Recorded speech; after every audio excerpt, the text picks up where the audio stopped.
L'inclusivité en matière de système de paiement peut être perçue sous deux angles. D'abord, l'angle des prestataires de services financiers. Acteurs majeurs de l'écosystème financier et de paiement, on doit s'assurer que l'ensemble de ces acteurs sont intégrés au système de paiement, y compris les institutions de microfinance et les fintechs. Ensuite, la gouvernance qui est mise en place doit être équitable. Elle doit permettre de s'assurer que les jeux de rôle sont clairs et justes pour tout le monde.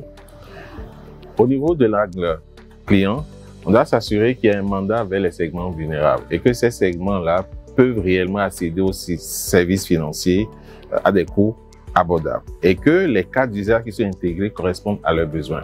On doit aussi s'assurer que les canaux qui sont développés sont des canaux communs, notamment le canal USAID qui permet à tous les segments de pouvoir utiliser librement et facilement les services financiers. Enfin, on doit s'assurer qu'il y a une protection des consommateurs. Il n'y a pas d'inclusivité sans inclusion financière.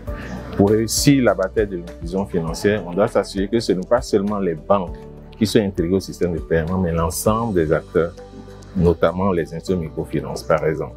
On doit aussi s'assurer que les clients qui viennent des régions reculées, qui n'ont pas forcément de gros revenus, sont également pris en compte par les systèmes de paiement qui existent. Quand on regarde l'exemple du Ghana, on voit bien que les transactions ont été boostées, que ce soit en valeur et en volume, à partir du moment où le Ghana a développé un certain nombre de normes d'inclusivité en permettant justement aux segments vulnérables, au travers des canaux, au travers aussi de la proposition de valeur, mais aussi au travers des cas d'usage développés, de pouvoir utiliser de façon fréquente les services financiers.